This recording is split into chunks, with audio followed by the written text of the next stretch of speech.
This is going to be a really fun episode because it is very rarely that I get to do solo episodes. Welcome to my new office. If you're watching on YouTube, you can see my new office. I wanted to have fun with this because there is a theme that is popping up with all of my one-to-one clients, and it is tryouts. It is currently February. And so if you are going into tryout season soon for high school, and we're also going into the travel season in a huge part of the country. And so I thought I would take a moment to address some themes, and I want to give you 3 powerful things you can do that will set you up for success whenever your tryouts are for whatever team. Okay. You can pause this episode at any point. This is a great opportunity to get a pen and paper, a journal, if you will, to be able to reflect and write some things down. Chances are your parents probably sent you this. And so if you're new here, hey, I'm Coach AB. I coach high performers all over the country, and I work with a lot of softball athletes. But the examples that I use, I will try to work with any sport, or if you're a multi-sport athlete. So with that, let's dive in to the 3 things you should absolutely do before tryouts. Number 1, write this down. You are not your sport. You are not your sport. When you know who you are, nothing else and nobody else can define you. Not your stats, not where you hit in the lineup, not what position you play, not where you fall on the depth chart, whether you're a freshman or a senior, and definitely not whether you get a certain jersey, whether that's making the team, making JV, or even making varsity. None of that will ever define you. So here's how you're going to remember this. As a washed up 35-year-old mom of 3, I can tell you wholeheartedly that while you're experiencing this right now as a teenager, it might sting when you don't make the team, or you're nervous, or you're worried about it, and it feels really big. And I promise you, 20 years from now, it will not feel as big. I promise. The problems I'm facing today are the problems my dad warned me about. He would say, don't grow up, just be a kid. And I rolled my eyes at him. So if your parents are telling you things like, you got this, don't stress, I believe in you, they're not just saying it to make you feel better. They really do believe it, and they have the life experience to back it up. Right now, my days are filled with answering emails and running payroll and submitting taxes. These are all boring adult things, and I would give anything to be able to have a tryout, to be able to wake up early for morning lifting or morning conditioning. And so please hear this with a grain of salt, that if I could put my softball pants on, if I could lace up my cleats, if I could just have one more game, you too will be in my shoes. And this is the conversation that I wanted to have with you. Is a lot of the conversations with my one-to-one clients, a really great technique is to zoom out. This is just one part of your life. It's not your entire life. And if you can just take a little bit of pressure off of this one tryout, this one year, I want you to enjoy it. So here's your first task. I want you to write these journal prompts down. And this one has 3 steps. Again, you can pause it or you can come back to it as well. So step number 1, I want you to list all of your identities. Athlete is probably the one that comes to mind first, but it's just one of them. Or more specifically, you could say, I'm a softball player, I'm a pitcher, I'm a catcher, I'm a soccer player, a basketball player, and so on. Then you're going to add all of your other identities, such as sister, daughter, student. Again, there's lots of those that you could think of. And then any other sports you do or your hobbies. Are you a pianist, a drummer, a dancer, self-proclaimed chef? Are you a reader? And any other things that make up who you are. Are you a Christian? Are you a Nebraskan? Are you a coffee lover, a dog lover, a Husker fan, a nature lover? Pause it and see how many identities you can come up with. And all of these things include how you spend your time. So think about, how do I spend my time? Now, a lot of your time is spent in your sport, and that's okay, but it won't always be that way. So go ahead and list all of your identities that you can think of. Step number 2, I want you to put a star by the identity of your sport specifically the one that you might be stressing about because tryouts are coming up. Once you've starred that, step 3 is to reflect. This is a really powerful question. When I have done this in trainings, sometimes it brings up tears, and that's okay. This is the question I want you to write down and reflect on. If this identity was no longer a part of my life, am I still me? Now, if you'd like to pause and go ahead and do that now, I'll read it one more time. Write this down. If this identity was no longer a part of my life, am I still me? As I continue on, if you've unpaused this, I'm going to spoil the answer. So if you haven't paused by now, I would highly recommend pausing and journaling on that and reflecting on it. This thing that you starred, it's very important to you, this identity as an athlete. But one day, this identity will fade away. It feels big right now because it occupies a lot of your time and a lot of your life, especially if you've been playing since you were 5 or 6. And the reality is, many of us do not get the opportunity to play our sport in college, let alone professionally. And even if that's your dream, eventually you will have to hang up your cleats. The best case scenario is that you get to play into your 20s and maybe your 30s, but if you can zoom out for me, again, I'm 35, and my life isn't even close to half over, God willing. You will have so much more to your life than these fleeting moments. And my goal for you is this. Would you rather spend these years playing the sport you love and stay in love playing it, and it brings you joy instead of stress? It's not what you do. Sorry, let me rephrase that. It is what you do, not who you are. So softball is what you do. It's not just who you are. And spoiler alert, to answer the question, if this identity was no longer a part of my life, am I still me? And it's yes. If I go 0 for 3, am I still me? Yes. If I go 3 for 3, am I still me? Yes.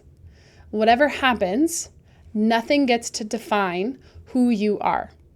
So go into tryouts knowing it doesn't matter what team you make or where you fall on the depth chart. Can you ask yourself at the end of the day, am I still me? And the answer is yes. Okay, this leads me to the second thing that you should do to prepare for tryouts. Number 2 is to create your confidence receipts. And this comes from Justin Sua. I love this concept. It can be called many things like the confidence cookie jar, the proof, the evidence. But I like the idea of receipts. If you were to prove to somebody that you purchased something, you would need a receipt. And so the brain is wired to find evidence of what it believes to be true. So if we're going to use the neuroscience to our advantage, we're going to give our brain what it craves, proof. And this is not fluffy I am statements. It's not cheesy. It's not motivational quotes. This isn't even a pep talk. This is real, evidence-based, the skill of self-talk. Not positive self-talk. If you're in our programs, you understand the difference. But neutral self-talk. What are the facts? Get ready to write this second journal prompt. This is number 2 for you. And there are also 3 parts to this one. Let me explain it first, and then we can break it down part by part. I have prepared for, by, therefore. Sounds kind of weird, but I'll put it together. So step 1 is write down this line. I have prepared for. And then you're actually going to insert, in this case, tryouts. I've prepared for this event. You're going to insert the event. In the future, you could use this journal prompt for a camp, for a recruiting visit, for an interview, a big test. You could use this journal prompt for anything. But in our case, the first line should say, I have prepared for tryouts. Second line, and you're going to leave lots of room to create bullet points, is by. And you're going to list as many things as possible of what you've done to prepare. I've prepared by going to lessons. I've prepared by going to practice, getting extra reps in the backyard, in the basement, in the garage, sessions with your mental performance coach, sessions in the weight room, camps you've been to, skills you've picked up, PRs you've accomplished. If you've been working towards a PR and you finally got it, I hit 70 exit velo. I hit my first over the fence home run. Anything that you've done to prepare for this moment counts towards this. Past teams that you've made, tournaments that you've won, anything in your past that can create this evidence to your brain that you can and you have done it. And then the final piece is therefore. I have prepared for tryouts by therefore I can compete knowing. I can compete knowing that I've done everything I can to possibly prepare. I can do my best. I can leave it all on the field. Whatever belief you need to feel confident going into tryouts, finish that sentence. I have prepared for tryouts by ... Therefore, I can have fun at tryouts. Whatever belief you want. And anytime your brain tries to throw a negative thought loop into your mind, you get to remember this cheat sheet, your confidence receipts. You have proof that what you said is true. Therefore, you get to refocus and have something to go to when those negative thoughts creep in. It's not a matter of if they do, it's when they do, and you'll be ready.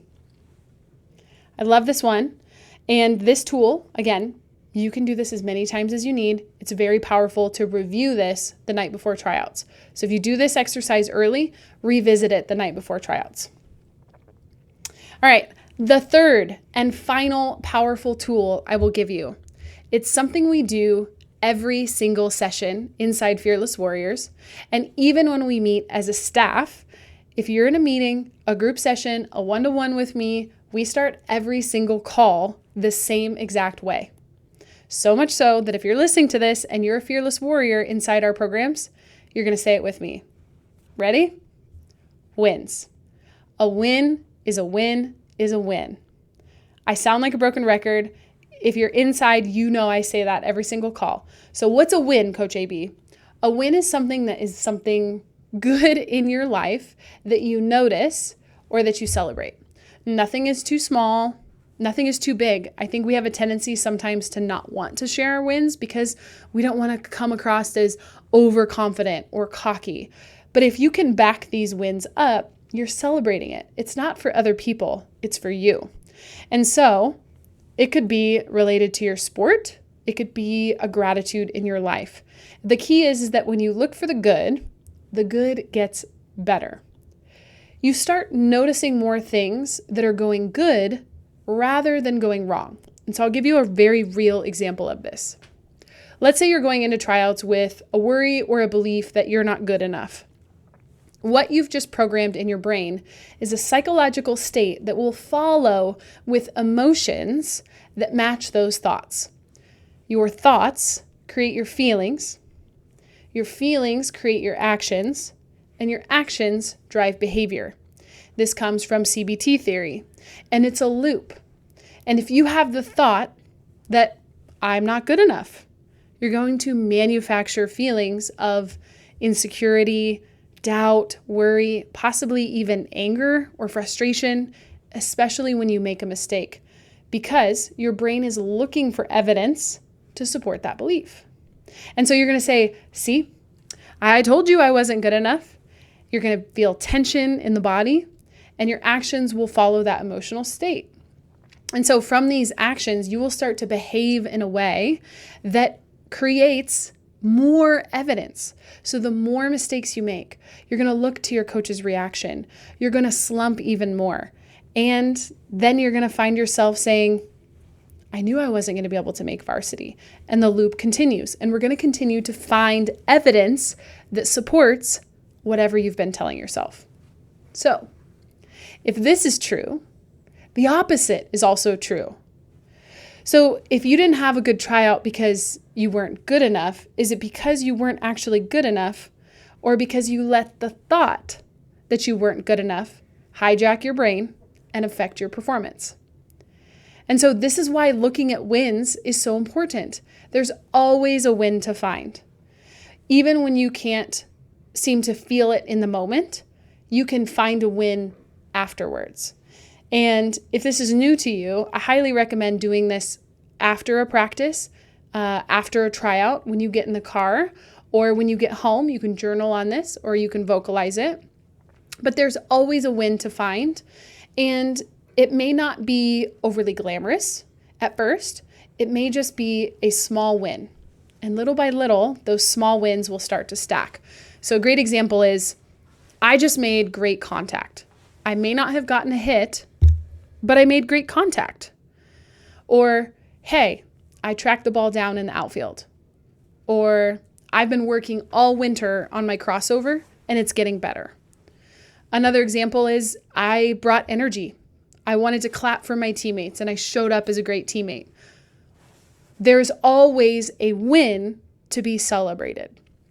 And so I promise when you start to notice them, you'll feel better and you'll be able to perform better versus beating yourself up. And so what you will believe, what you choose to believe, you will find evidence to back it up. And so if this is a couple weeks before tryouts, start to find a win every single day leading up to tryouts and watch how it changes your mood. The analogy I like to use is red lights. So negative thoughts, bad situations, things that make you nervous are all like red lights. We can't get rid of them. It's impossible. There would be chaos in traffic. But what you can do is you can shift your attention to green lights, the things that you know to be true, the things that bring you more productive thoughts, desired emotions, more overall joy. And so here's your final task. Again, whether it's the night before tryouts or the morning of, you're going to find a win every single day. You can write them down in a journal, or again, you can verbally share them with your parents. What is one win from today? The cool part about this is that it can be used long after tryouts are done. It could be used all season. We actually recommend this for every game, every practice, every lesson. We have a performance log that our athletes create and fill out so that they can start to see their wins and their evidence along the way. And so you're not allowed to be critical of yourself and dissect your performance until you find a win first. And the order matters because it's very easy after a tryout or a performance to immediately start to talk about the things that you did wrong. It's natural. It's what we're supposed to do as athletes. We're striving to get better. But what happens when we do that is we get so fixated on what we're doing wrong that we never take the time to celebrate what we're doing right. So, parents, if you're listening to this, this is a great tool for you as well. Before going into corrections and coach mode, discuss the wins first. Either make her say them or you as the parent can point them out as well. And if you're a coach listening, this also applies to teams. Post-game reflections. How many times have I had coaches in the post-game huddle? We immediately start pointing fingers and talking about what we need to fix. It's really powerful when you can also recognize what's going right. And so watch how this changes your relationship with each other, your relationship with your daughter, her relationship with her sport. And if you take nothing else from this podcast, celebrate the wins. Look for the good, and the good gets better. So there you have it. 3 things you can do to crush your tryout with confidence. And I have a list. I'm going to recap it for you. Number 1, remember, you are not your sport. At the end of the day, ask yourself, am I still me? Number 2, confidence receipts. I have prepared for this moment by therefore. Super powerful journaling prompt. And 3, find a win every single day, every single game. There you have it. I hope you have an amazing tryout. Whenever you find yourself at tryouts, even if you're a senior or a junior or an upperclassman that knows that you're already on a specific team, or maybe you go to a small school, wherever you find yourself, all of these are incredibly powerful. And if you want more of this, this is exactly what we do inside Fearless Warriors. We've got all of our links below. And if this is something that you're craving as a parent or as a coach, send us a DM. We are always open. We love getting your questions. You can send us a DM at Fearless Warrior, or you can send us a DM at Fearless Coach AB. Those are also linked below. And thanks for listening to the podcast. You're going to do great. Go crush it. You got this.